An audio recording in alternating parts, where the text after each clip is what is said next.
Hello YouTube, my name's Marie. A little over a month ago, I uploaded a review of the first 6 episodes of Itaewon Class. I have since finished the series, loved the series, and when I finish a K-drama, I can either post a full series review or like a spoiler discussion, but I was thinking about what I would actually say about Itaewon Class, and it's pretty repetitive of the first impression video that I already filmed. Like, my opinions on the show haven't changed since those first 6 episodes. So instead of just making a really repetitive video that on my end would probably be boring to actually make, I'm going to do this video instead, and by the title you'll already know that this is a recommendations video. Now, for the purpose of this video, I've decided to break down Itaewon Class into categories which represent to me the most important elements of the show. Like, they're the aspects of the show that if you're describing it to someone, these are the things you'll highlight so they get kind of a broad overall picture of what the show kind of is. Based on these categories, I think I'll be able to give much better and much more specific recommendations, so any kind of viewer of Itaewon Class will be able to find the next new thing that they'll love. Okay, so without further ado, I am going to dedicate this video to a commenter. I'll put his name here. He asked me for recommendations in the comment section of my first impression video, and it really just got my mind kind of working and brainstorming, and I just thought, you know, I've got so much to say now that I might as well make a video, so thank you. So category number 1, I'm calling it kind of like a plot-specific category about a underdog revenge story. This K-drama instantly came to mind during the brainstorming section of my prep for this video, and the more I thought about the two shows, like this one and Itaewon Class, in the same headspace, I guess, the more similarities I could draw. Both shows start with our male lead in high school where he is wronged, and this event changes the course of their lives going forward, and both shows follow these men in their adulthood as they try and enact their plan of revenge. Can you guys guess?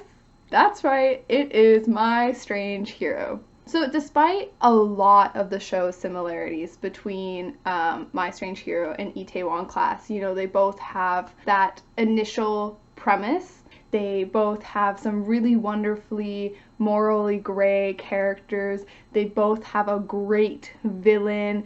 They both have like a great cast of characters that help our male lead towards his goal. My Strange Hero is definitely different tone-wise. It's much more of a comedy. Acting and the cinematography and the directing, like everything about the show is so turned up to 110%. Like, if you watch it and kind of imagine it being more of like a cartoon, I guess. Like, the acting's good, don't get me wrong, but they're acting so over the top and just having so much fun, it's almost a bit cartoonish. I know that has a negative connotation when you say something's cartoonish, but I'm saying it in the most, like, loving way possible. So I would say My Strange Hero is probably like 70% over-the-top comedy and 30% really dark, really smart writing, revenge plot storyline. But again, they share so many similarities that I think you will find a lot of enjoyment in My Strange Hero. In my second category, I'm going to highlight a few shows that focus heavily on corporate politics, white-collar crime, all that fun stuff.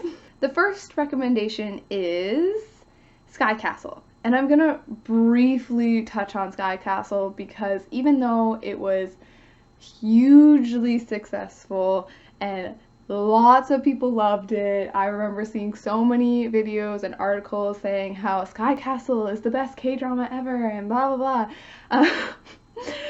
I personally didn't love a lot of the characters, so I only made it to episode 10. But I did want to mention it because it shares a lot of the more serious elements. Sky Castle is about affluent families who are trying to get their children into Seoul University. There's a lot of behind the scenes corruption with money and entrance scholarships and all that sort of stuff is happening with Sky Castle. Alright, so my first true recommendation for this category, because it's one that I dearly love, is Search WWW. Search WWW is about women in the tech industry. Now that seems like a really simple synopsis for the show, but if you know much about the tech industry, it's kind of a male-dominated field, and these women are in positions of authority. And it's not, in my opinion, it's not an overly feminist show, but just as Itaewon Class is definitely heavier on Park Saeroyi's testosterone, I feel like his energy, masculine energy, is a huge focus of that show. And Search WWW, it's the women. There's some strong male characters, but it's the women's show. Search WWW was actually my favorite K-drama that came out last year. I find it really hard to speak about it because I start to swear a lot out of excitement, or maybe just not having the right words to express myself, so I start swearing. Again, I just can't emphasize enough how thoroughly enjoying it was for me to watch these dynamic and well-written women in positions of authority who not only support each other but challenge each other, and it's not something I've seen represented so well on screen before. Last recommendation for this category is My Mister. You guys are getting some quality recommendations in this video because Search WWW was my favorite from 2019, and My Mister is my favorite K-drama of all time. This show follows a band of characters, specifically a family of brothers, and then IU's character, who's an outsider, very broken person. But they all come together to help each other to heal. This show has so much heart, an incredible amount of heart. It's a slow-paced, character-driven drama, even though it's absolutely dripping with corporate espionage, spying, stealing, blackmailing, morally gray faves, talking to IU's character. This is a really good one, and it's taking itself quite seriously. Next is my third category, and we're kind of moving a little bit more into character-driven categories. And who is everybody's favorite character from Itaewon Class? I'd be shocked if you didn't say it was Park Saeroyi. So we are going to talk about shows that feature a male lead that's kind of a similar archetype, being the quiet, noble kind of masculinity that I vibe for. First recommendation, and there's 3 in this category, I have Come and Hug Me. This show follows a cop who is trying to protect his childhood love from his serial killer father. Let that sink in for a moment. The villain is also fantastic and terrifying, and would give our villain from Itaewon Class, the CEO, I can't remember his name, I'm sorry guys, but he would give the CEO a run for his money. Then I have Mr. Sunshine. Now, Mr. Sunshine is a historical romance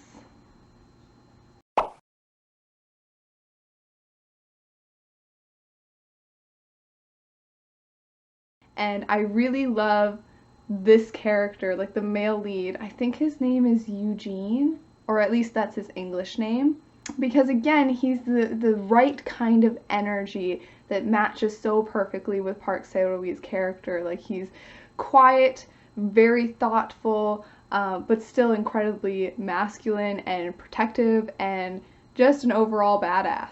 To my third recommendation in this category being 30 but 17. Follows a girl who's 17 who gets into a car accident and falls into a coma and wakes up when she's 30. The acting in this show is absolutely phenomenal.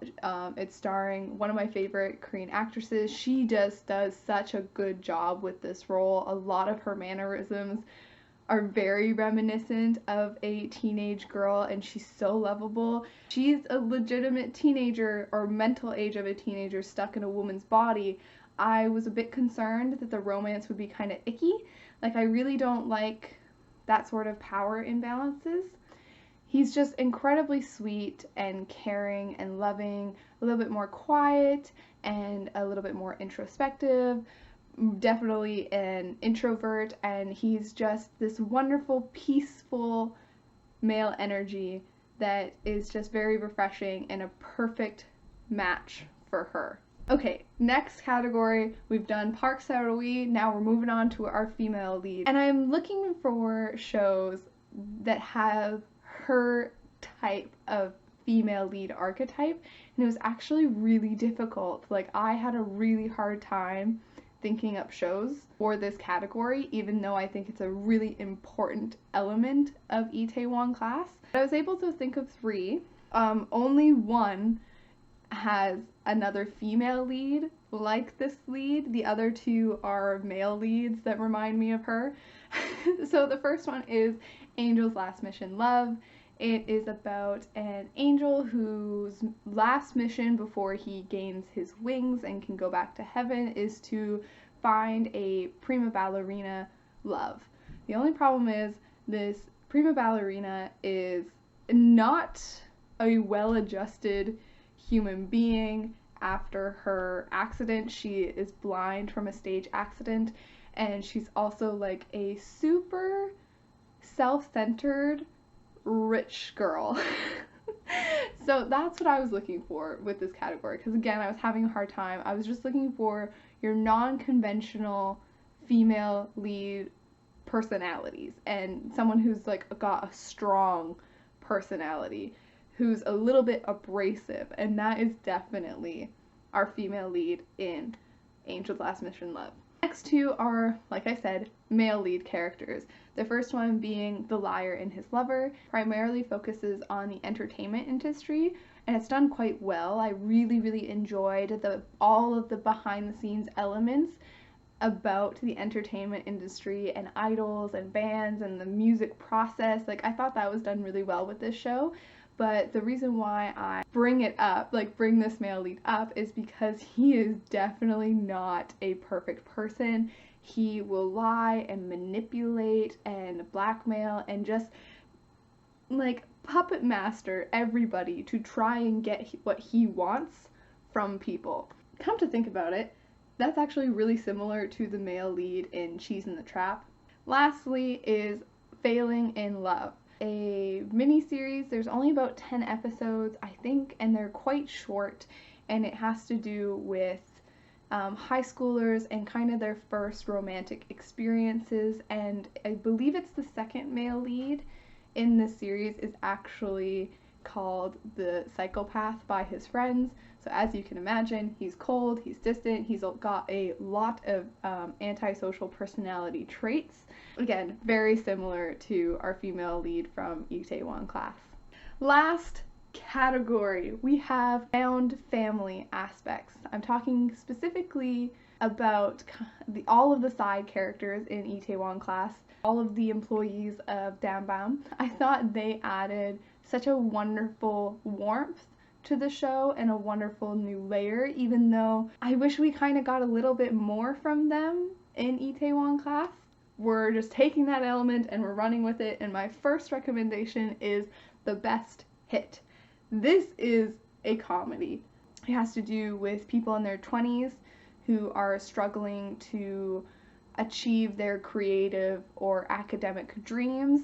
There's a little bit of a fantasy element thrown in there, but I won't spoil it. Standout quality to me, the thing that I remember most about this show is the found family, is how all of the characters interact together, how they're just such great friends and hilarious. Like, this is the first K-drama that I consistently laughed out loud when I was intended to be laughing out loud, because I have a hard time with Korean comedies. They don't always land for me. This one's hilarious. Although the first episode did have me crying, so just believe me that it is a hilarious show with hilarious characters, but it does have heart too. Gave me all of the emotions. Again, I'll have all of my full reviews and thoughts of these shows linked below. Lastly, the last recommendation for this video is Hello, My 20s. So Hello, My 20s is a coming-of-age story. Many coming-of-age stories, because it follows 4, possibly 5, I think it's 4 or 5 women who are roommates. They're all strangers at first, but they are going to the same university and they end up roommates. They all got a vastly different personality from each other, are dealing with their own unique struggles, but it's their stories of growing up and growing pains and learning to live together and support each other and really become a found family, and that's what this category is about. Would highly recommend it. When I did my top 40 K-dramas, it was in my top 5. I loved this show. So that's everything. Those are all of my K-drama recommendations for certain elements within Itaewon Class. I hope you guys can find something new to love and binge during this strange time that we're having in the world. Have a good day. Have a good night. Bye.